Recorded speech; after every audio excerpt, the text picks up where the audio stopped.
April 30th, 1970. Most Americans first hear the news not from Congress, but from the president. Richard Nixon appears on television and calmly informs the nation that U.S. forces have entered Cambodia. Not to start a new war, he insists, but to end one. Behind the scenes, the decision had already been made days earlier. Military planners had drawn up targets, troops had been mobilized. The machinery of war was already in motion. Congress had not declared war. Congress had not voted on the expansion.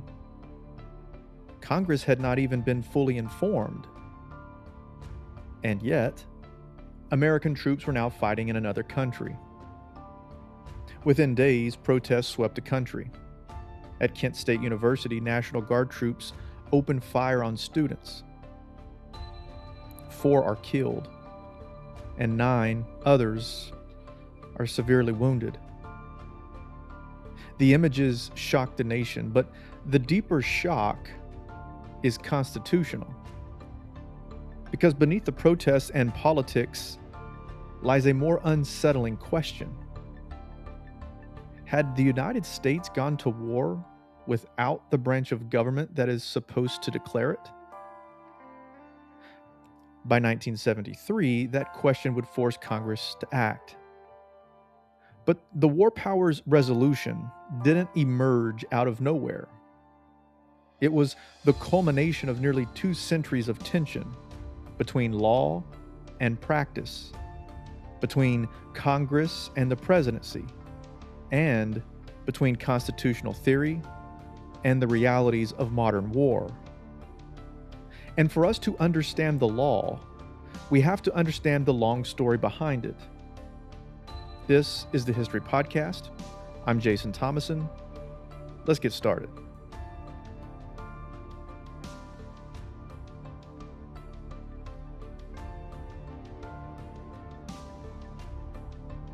The Constitution does not create a clear division of war authority. It creates a shared and inherently unstable system.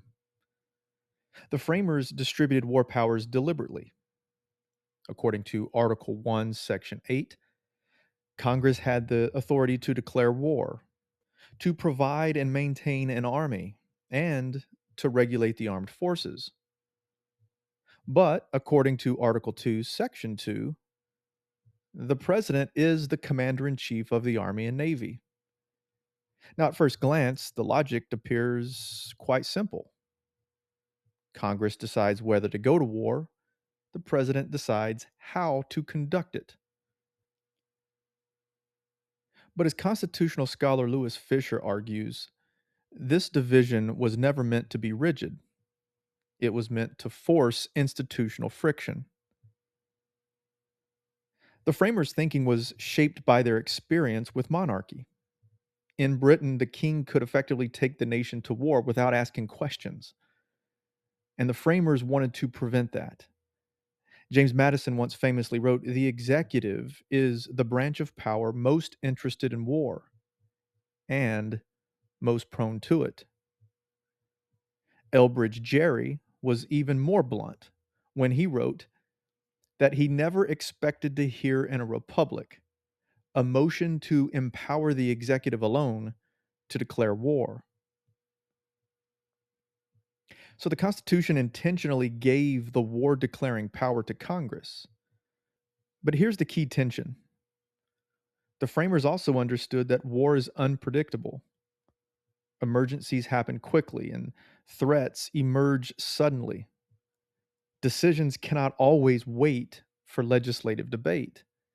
So they gave the president the role of commander-in-chief, a title that implies both authority and flexibility.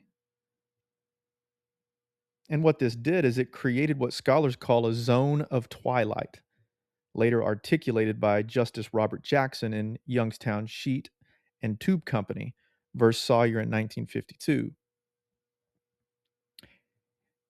The Constitution, as Jackson states does not clearly define when presidential action is independent, nor does it clearly define when congressional approval is required. Instead, it relies on custom, political norms, and institutional negotiation. For much of early American history, this system functioned relatively well, but that would not last.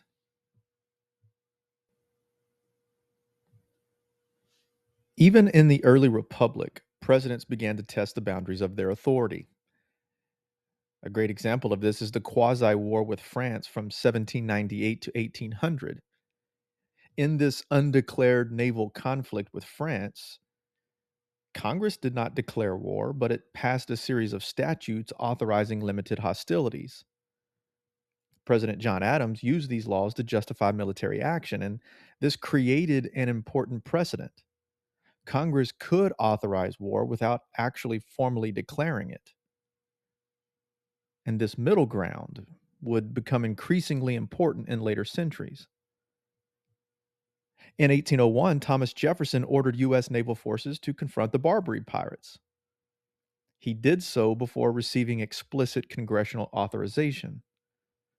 Jefferson later argued that he acted defensively and sought congressional approval afterwards. This established yet another key precedent that presidents could initiate limited military action in response to threats.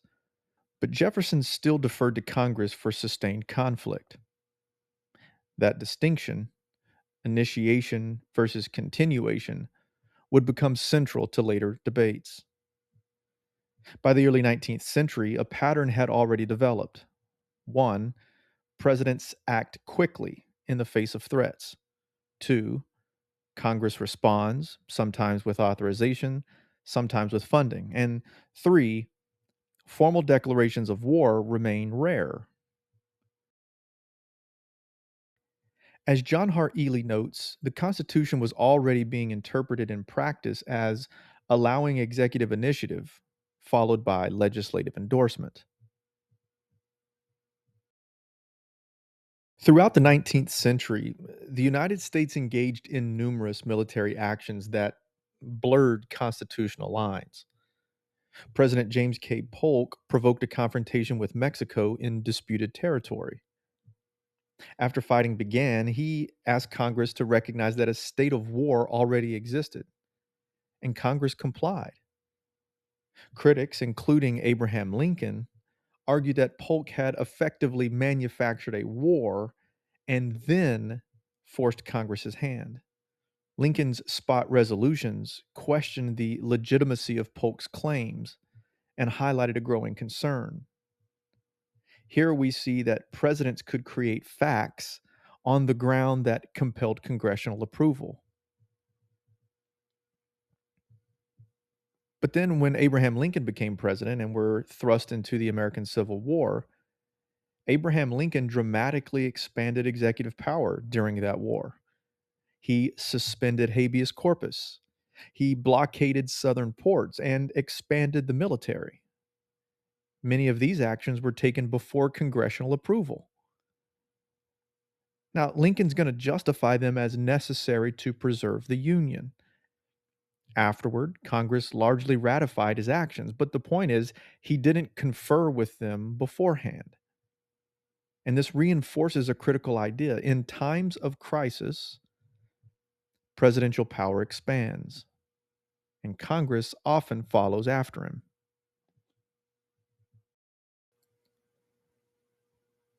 However, the real transformation came in the 20th century. In both world wars, Congress formally declared war, and these moments are often treated as the constitutional ideal. Clear authorization was given. There was national unity for the most part, and there was a defined enemy or enemies. But they are also the exception, not the rule. After 1945, the nature of war fundamentally changed. The United States now faced a global ideological conflict. They faced the threat of nuclear weapons, and the need for rapid response. Traditional declarations of war became less practical and far less common. In 1950, North Korea invaded South Korea. So, President Harry S. Truman responded immediately, but he did not seek a declaration of war. Instead, he justified the intervention as a United Nations police action, an exercise of executive authority. Congress never declared war, yet over 36,000 Americans died. Millions were affected. The conflict lasted 3 years. This marked a turning point in American foreign policy. As Lewis Fisher argues, Korea established the model for large scale war without congressional declaration. And frankly, if Korea redefined war powers, Vietnam exposed their dangers. After alleged attacks on U.S. naval vessels, Congress passed a resolution authorizing President Lyndon B. Johnson to take all necessary measures to repel any armed attack and prevent further aggression. This was not a declaration of war, but it functioned sort of as a blank check. Over the next several years, troop levels surged into the hundreds of thousands. Bombing campaigns intensified. The war expanded geographically, all under a vague congressional authorization. Many members of Congress later admitted that they had not anticipated the scale of escalation. And as the war dragged on, public trust eroded. In 1970, President Nixon expanded the war into Cambodia without explicit congressional approval. For many in Congress, this confirmed their worst fears. The presidency had become an imperial presidency. By the early 1970s, Congress faced a stark reality. It had allowed presidents to dominate war making. It had relied on vague resolutions and after the fact approval, and it had failed to enforce its constitutional role. Now, it sought to correct that. The issue was not just presidential overreach, it was institutional imbalance. As Harold Coe argues, the Constitution's system had broken down into a pattern of executive initiative and congressional acquiescence. Congress aimed to reassert its authority, to prevent unilateral presidential wars, and to create clear procedures for military engagement. The result would be the War Powers Resolution of 1973. But even before it passed, one question loomed. Could a law truly restrain the presidency in matters of war? By 1973, Congress had reached a breaking point. Vietnam had dragged on for nearly a decade. Presidents from both parties had escalated the conflict, and Congress, by its own admission, had failed to stop it. The lesson lawmakers took was not subtle. If the Constitution alone could not restrain presidential war making, then perhaps statute could. The result was the War Powers Resolution of 1973, passed in the final months of the Vietnam War and enacted over President Richard Nixon's veto. That detail matters because from the very beginning, the War Powers Resolution was not a consensus law, it was a confrontation between Congress and the presidency, between law and practice, between constitutional theory and political reality.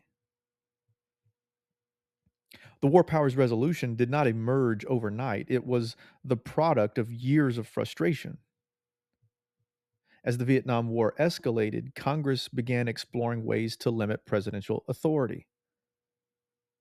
And there are some key legislative efforts that included the repeal of the Gulf of Tonkin Resolution in 1971, the Cooper Church Amendment in 1970, which limited operations in Cambodia, and also the Case Church Amendment 3 years later in 1973, which cut off funding for combat operations in Southeast Asia. These measures reflected a growing willingness to assert congressional power through funding and statutory limits. But lawmakers wanted something broader, a permanent framework. The timing of the War Powers Resolution is critical. The Vietnam War was winding down, the Pentagon Papers had exposed executive deception, and the Watergate scandal was unfolding. Trust in the presidency was collapsing. As Arthur Schlesinger Jr. famously argued, the United States had developed an imperial presidency, one that had accumulated power far beyond constitutional limits. The War Powers Resolution was Congress's attempt to reverse that trend. The War Powers Resolution is often discussed in broad terms, but its power lies in its specific provisions. To understand its impact, we need to walk through its structure carefully. Section 2 deals with purpose and policy. This section sets the tone and reveals Congress's intent. It declares that the collective judgment of both Congress and the President will apply to the introduction of U.S. armed forces into hostilities. This is a direct rebuke to Vietnam era practices. Congress is asserting that war decisions must be shared, not unilateral. Now, there's a key principle in this resolution that states that the president can introduce U.S. forces into hostilities only under three conditions. Number one, a declaration of war. Number two, specific statutory authorization. And number three, a national emergency created by attack upon the United States. This is crucial. It attempts to codify the constitutional framework into statutory law. Legal scholars have debated whether this section is a restatement of existing constitutional principles or an attempt to redefine and limit executive power. Either way, it sets the foundation for everything that follows. Section 3 deals with the consultation requirement. This is one of the most frequently cited and most frequently ignored provisions. It states that the president shall consult with Congress in every possible instance before introducing U.S. forces into hostilities. And importantly, consultation must continue regularly while forces remain engaged. The word consult is deliberately vague. I mean, what does it mean? Does it mean a formal vote, a briefing, a phone call to congressional leaders? In practice, presidents have interpreted consultation very loosely. As John Hart Ely argues, consultation has often meant little more than notification. In many cases, Congress is informed after decisions are already made. Briefings occur with limited opportunity for input. The executive retains control over timing and information. And this highlights a recurring theme. The resolution creates obligations, but not always enforceable ones. Section 4 deals with reporting requirements, the 48-hour rule. This is one of the most concrete elements of the law. It requires the president to submit a report to Congress within 48 hours of introducing U.S. forces into hostilities or situations where hostilities are imminent or foreign territory while equipped for combat. The natural question then becomes what must be included in this report? Well, according to the resolution, the report must specify number one, the circumstances necessitating the action, number two, the constitutional and legislative authority, and number three, the estimated scope and duration of involvement. Why does this matter? I mean, just think about it.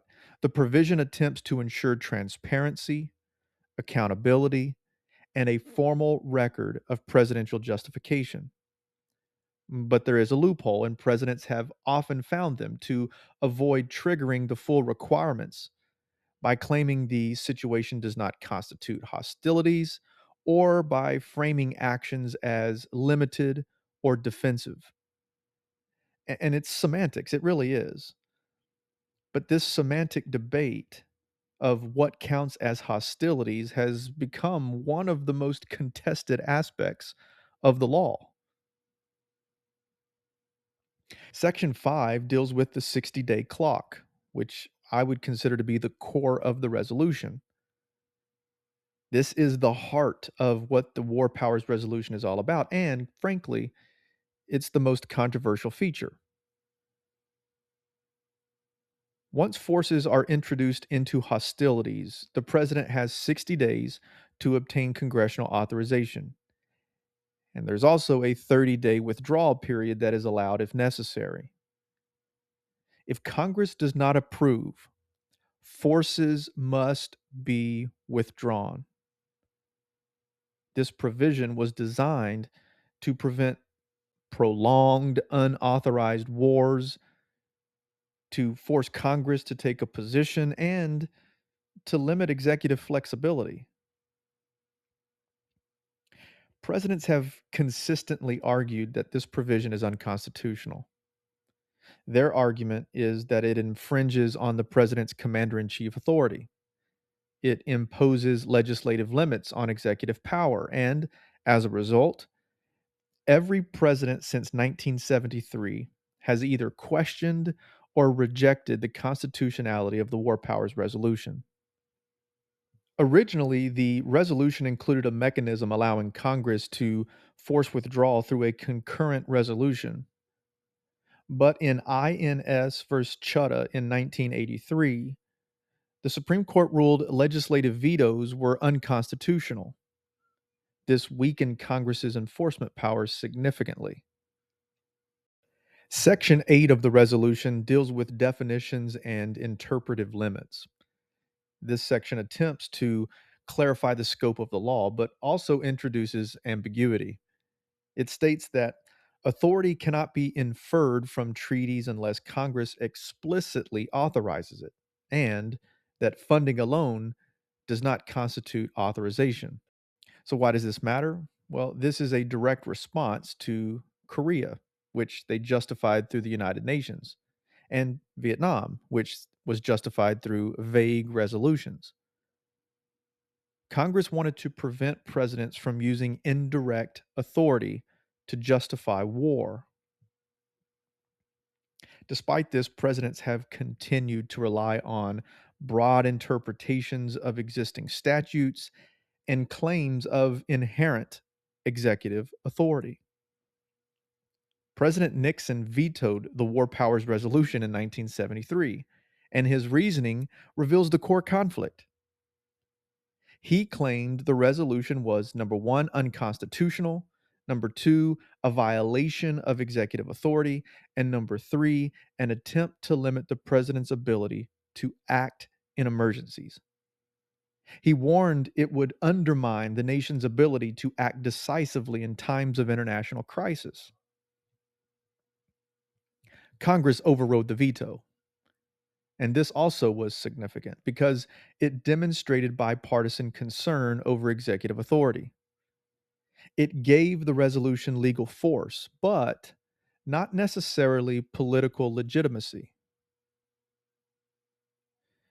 The War Powers Resolution has generated decades of academic debate, and there are several different views regarding the War Powers Resolution. View number one is what we call a necessary check. Some scholars argue that the resolution reinforces constitutional principles. It creates a framework for accountability and encourages interbranch dialogue.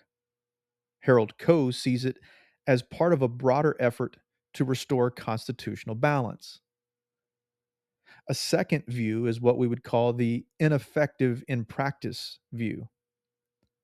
John Hart Ely offers a more critical view of the War Powers Resolution.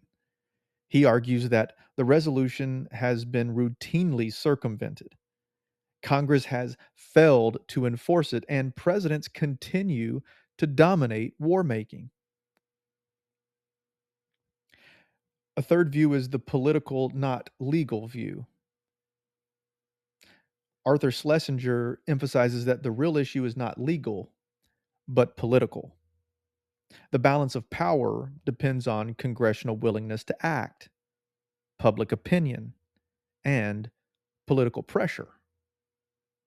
In this view, the resolution is only as strong as Congress chooses to make it. At its core, the War Powers Resolution contains a paradox. It tries to limit presidential power, but relies on presidential compliance. It assumes presidents will follow reporting requirements, that Congress will act when necessary, and that both branches will engage in good faith. But history suggests otherwise.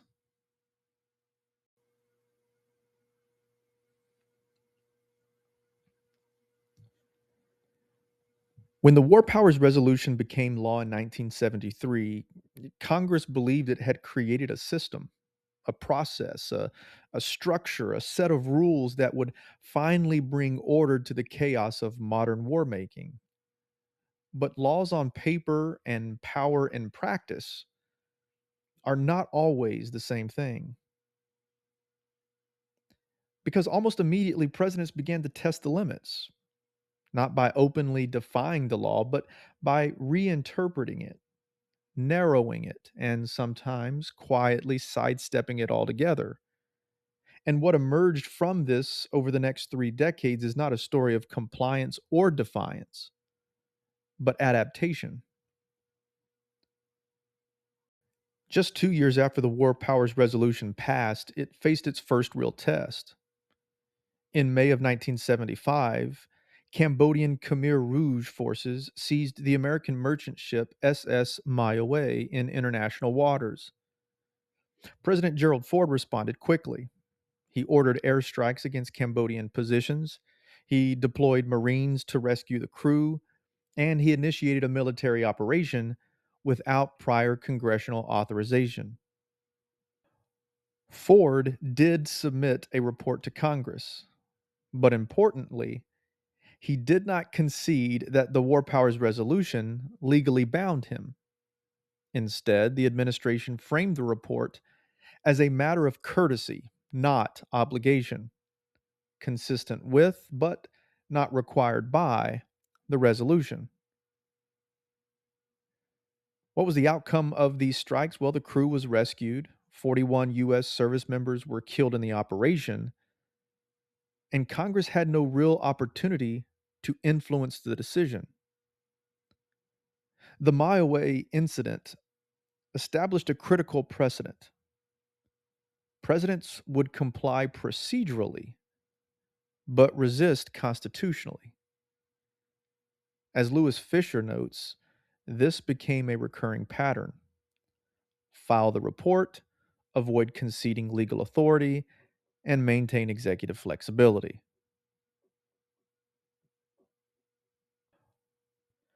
President Jimmy Carter's use of military force was more restrained, but still instructive.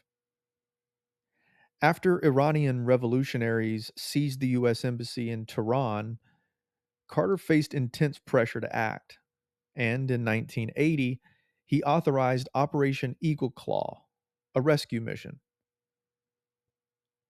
Carter notified Congress, but again avoided fully embracing the resolution's authority. The mission ultimately failed. but the constitutional pattern held. Presidents acted first, then reported. Even in limited operations, the War Powers Resolution did not prevent unilateral action. It shaped communication, not decision making. Under Ronald Reagan, the United States became more assertive globally, and the War Powers Resolution faced more serious tests. The U.S. deployed Marines to Lebanon as part of a multinational peacekeeping force during the Lebanese Civil War. Initially, the administration argued that U.S. forces were not engaged in hostilities. Therefore, they argued that the 60-day clock did not apply. However, everything changed in October of 1983 when a suicide bomber killed 241 U.S. service members. At this point, it became difficult to argue that U.S. forces were not in hostilities. Congress then passed the Multinational Force in Lebanon Resolution in 1983, which authorized the deployment and effectively triggered the War Powers Framework. This episode exposed a key weakness to the War Powers Resolution. The definition of hostilities is politically flexible. Presidents can delay recognition of hostilities, they can avoid triggering the clock, and they can maintain operational control. Just days after the Beirut bombing, Reagan ordered the invasion of Grenada. U.S. forces invaded to overthrow a Marxist government. The operation was swift and it was successful. But was it war powers compliant? Congress was notified after the invasion began. No prior authorization was even sought. The administration argued that the invasion was justified by protection of American citizens, regional stability, and requests from Caribbean nations. Grenada reinforced a growing pattern, however. Speed favors the executive. By the time Congress is informed, the operation is already underway or even completed. And as John Hart Ely observed, this undermines the resolution's intent. Congress is left reacting to fate's accomplice. The end of the Cold War era brought a new test.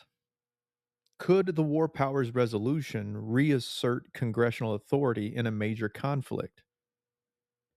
President George H.W. Bush ordered the invasion of Panama to remove Manuel Noriega. Congress was notified but not asked for authorization beforehand. The Bush administration cited protection of American lives, defense of democracy, and treaty obligations. Noriega was captured. The operation was completed quickly. And again, speed limited congressional influence. But the Persian Gulf War from 1990 to 1991 is arguably the most significant test of the War Powers Resolution up to that point. After Iraq invaded Kuwait, the United States began a military buildup in Saudi Arabia. At first, Bush claimed he had sufficient authority as commander in chief. Congress, however, insisted on a vote, and this is going to lead to the authorization for use of military force, also known as the AUMF, in 1991. Now, why does this matter? Well, this is the moment that is often seen as a partial success for the War Powers framework. For one of the few times since World War II, Congress formally debated military action. Congress voted before large scale combat began. But there was a catch. Bush maintained that he did not legally need congressional authorization. He sought it for political legitimacy, for public support, and for international credibility. And so this raises a key question here. Was this a victory for the war powers resolution or simply a strategic choice by the President of the United States? Harold Coe suggests it reflects a political restraint rather than a legal one. Across these case studies, several consistent patterns appear. One, presidents report but do not concede.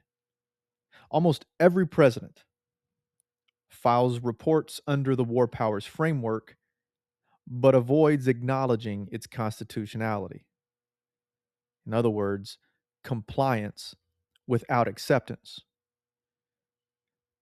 A second common theme that we see from presidents during this era is the definition of hostilities is very flexible. Presidents frequently argue that these are limited engagements, they're peacekeeping missions, they're just airstrikes, and they do not constitute hostilities. And what this does is it delays or avoids that 60-day clock. Three, speed limits congressional power. Short, rapid operations begin and end before Congress can even act, and it reduces the relevance of the resolution. Fourthly, Congress rarely enforces the law.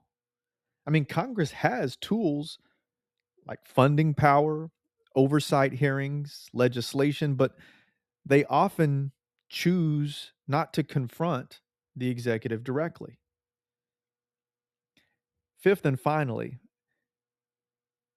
political will matters more than legal text.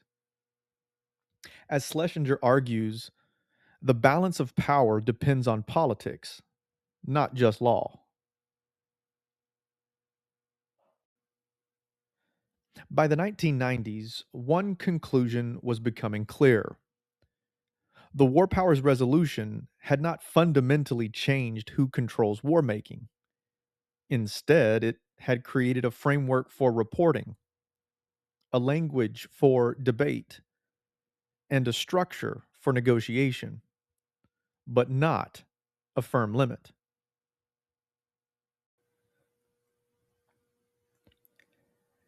September 11th, 2001. In just a few hours, everything changes. The United States is attacked on its own soil, an event that immediately draws comparisons to Pearl Harbor. But as the shock begins to settle, one thing becomes more clear. This is not World War II.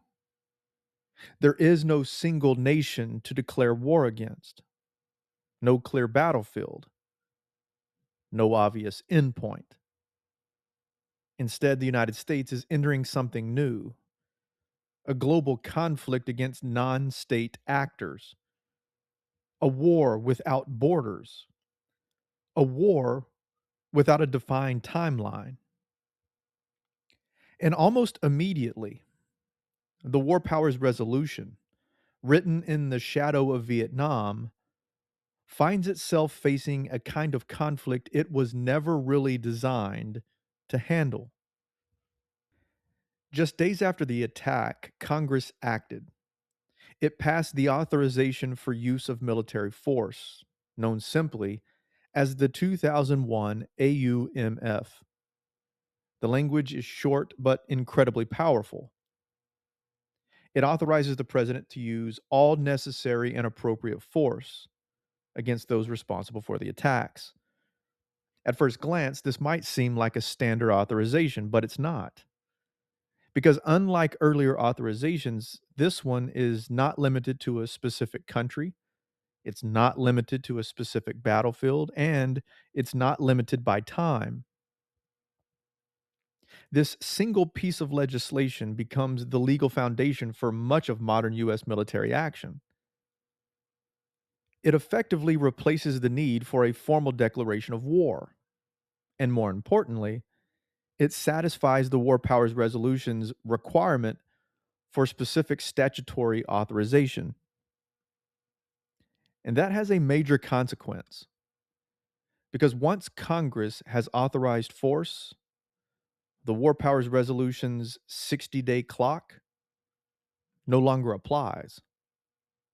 So instead of restraining presidential power, the system shifts.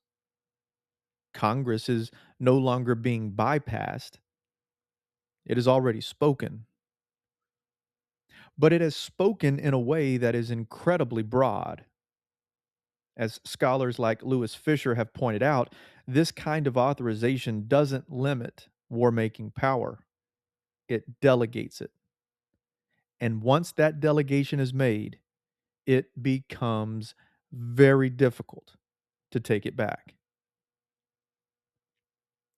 In October of 2001, the United States invaded Afghanistan. And at first, it looks very familiar. There's a clear enemy, Al Qaeda and the Taliban. There's a clear objective, responding to the attacks of 9/11. And there's congressional authorization through the AUMF. On the surface, this appears to fit the war powers framework. But over time, the mission expands. What began as a response to terrorism turns into nation building, counterinsurgency, and a long term military presence. And the timeline stretches, and it stretches, and it stretches until eventually the United States is involved in Afghanistan for 20 years. So, where is the War Powers Resolution in all of this? Well, technically, it hasn't been violated. The president has authorization. But that's the point. The War Powers Resolution is not being broken, it's being sidestepped by broader authority. Congress does not revisit the authorization in a meaningful way. There is no vote, there's no reset, there's no reevaluation. And so the war continues, not because the resolution failed, but because it was effectively rendered irrelevant by the scope of the AUMF. In 2002, Congress passed another authorization for use of military force, this time focused on Iraq. And again, the language is broad. Again, the president is given significant discretion. And again, the War Powers Resolution is technically satisfied. By this point, something important has shifted. You see, in the 1970s, Congress was trying to restrain the presidency, but in the early 2000s, Congress is actively granting expansive authority. The War Powers Resolution isn't being ignored, it's being fulfilled in a way that actually strengthens the executive. Under President George W. Bush, this authority is interpreted very broadly. The administration argued that the president has inherent authority as commander in chief, that congressional authorization supports but does not limit that authority, and that the War Powers Resolution cannot restrict constitutional power. This leads to a major conceptual shift. The battlefield is no longer a place, it's everywhere. Military operations expand beyond Afghanistan and Iraq into Pakistan, Yemen, Somalia, and other parts of the world. So, what happens to war powers? Well, the formal process still exists. Reports are filed, notifications are made, but the resolution itself doesn't meaningfully constrain decisions. Instead, it becomes something different, a record keeping mechanism, not a limiting force. When Barack Obama took office in 2009, the tone changed again, but the underlying dynamics remained. In 2011, the United States joined a NATO intervention in Libya. Airstrikes begin, the operation continues, and eventually it passes the 60-day mark. At this point, under the War Powers Resolution, something should happen. If there is no authorization, then the operation should end. But the Obama administration takes a different approach.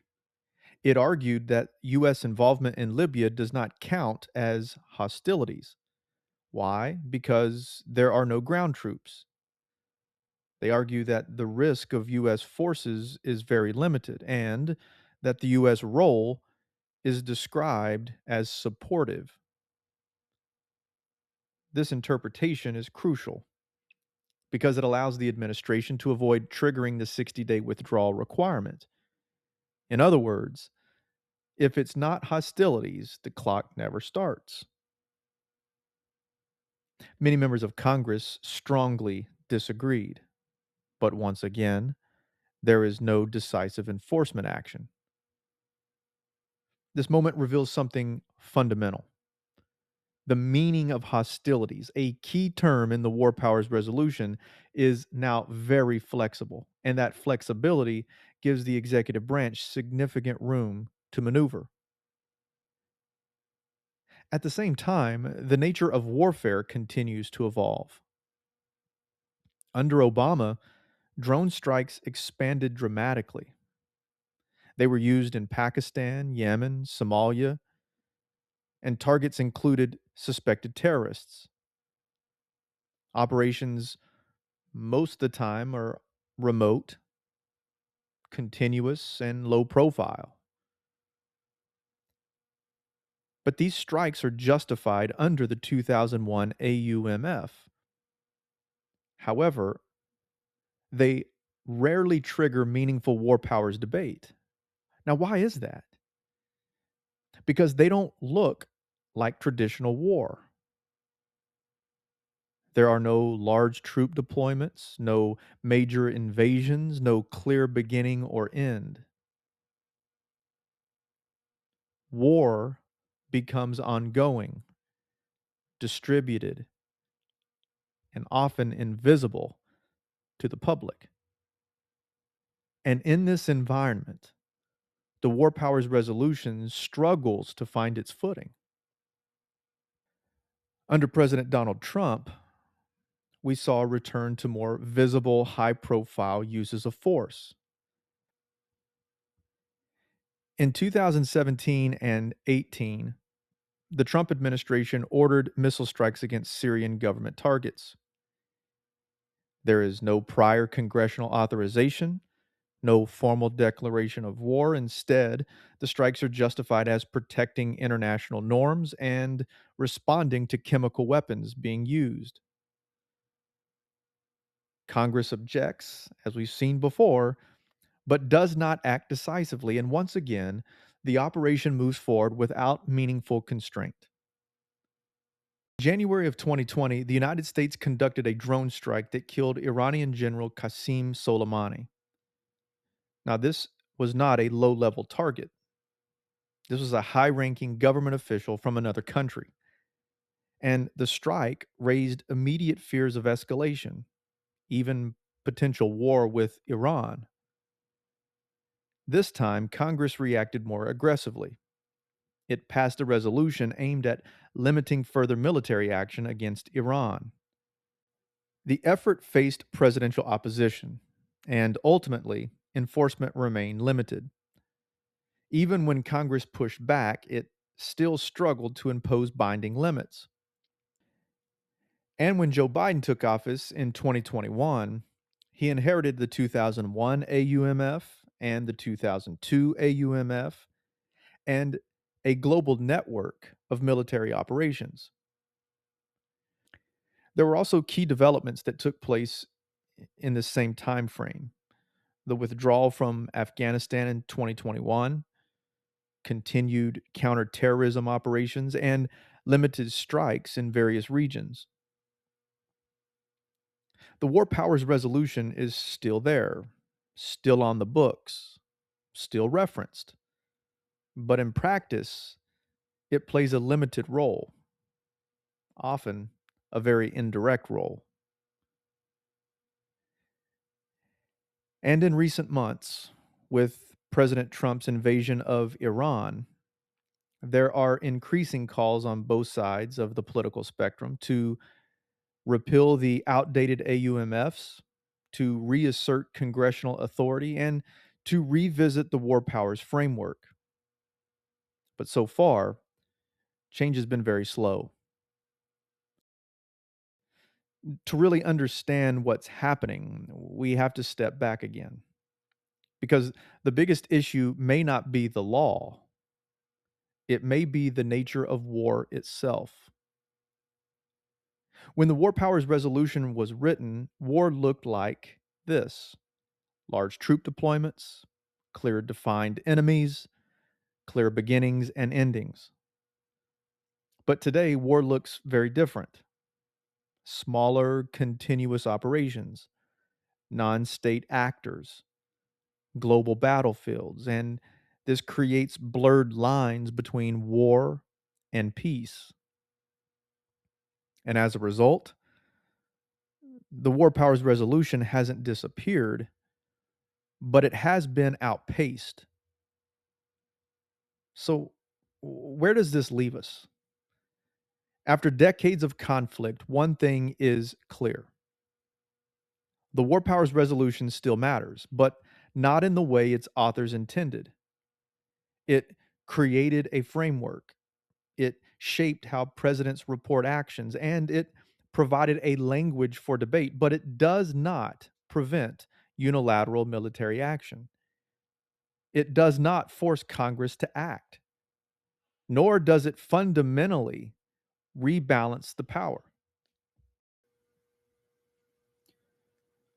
For over 50 years, the War Powers Resolution has existed as a kind of constitutional experiment, not an amendment, not a court ruling, but a law, an attempt by Congress to reclaim something it believed it had lost: the power to decide when the United States goes to war. And now, after decades of conflict from Vietnam to Iraq, from Grenada to drone strikes, we can finally ask the question: did it work? To answer that question, we have to go back to the original goal.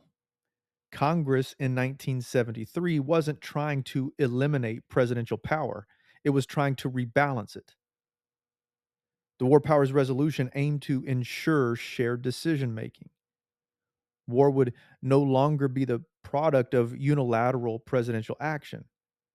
It was also trying to create transparency. The president would have to report military engagements. It was trying to limit unauthorized conflict. By creating the 60-day clock, this would prevent prolonged wars without congressional approval. And lastly, it was trying to force congressional responsibility. Lawmakers would have to take a position, not avoid one. In theory, the process would look like this: the president responds to emergencies if necessary, Congress is quickly informed, Congress debates and votes, and the conflict either gains legitimacy or it ends. It's a system built on balance, accountability, and cooperation. But as we have seen over the course of this episode, reality has looked very different.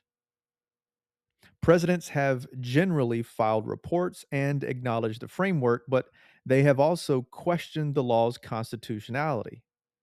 They've avoided triggering key provisions and they've interpreted its language in flexible ways. Congress, meanwhile, has often avoided direct confrontation, relied on broad authorizations, and failed to enforce the law's limits. And as a result, instead of a balanced system, what we have is something else: a pattern of executive initiative and congressional acquiescence. Exactly the dynamic the War Powers Resolution was meant to prevent. So, how should we judge the War Powers Resolution? Scholars generally fall into three camps. One, the failure argument. Some scholars argue that the War Powers Resolution has largely failed. It's that simple. Now, the arguments that they will make for this is that the presidents continue to initiate military action, the 60-day clock is often avoided or ignored, and Congress rarely enforces its authority. John Hart Ely famously argued that the Constitution's system has broken down because Congress has failed to do its job.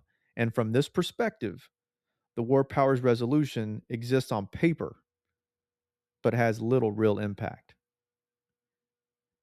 A second camp is the partial success argument. This is more of the moderate view. And the case they make for partial success is that the resolution has increased transparency.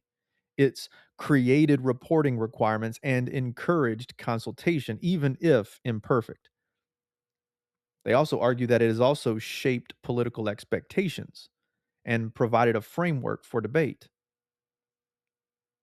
As Lewis Fisher argues, it has not solved the problem, but it has made it more visible.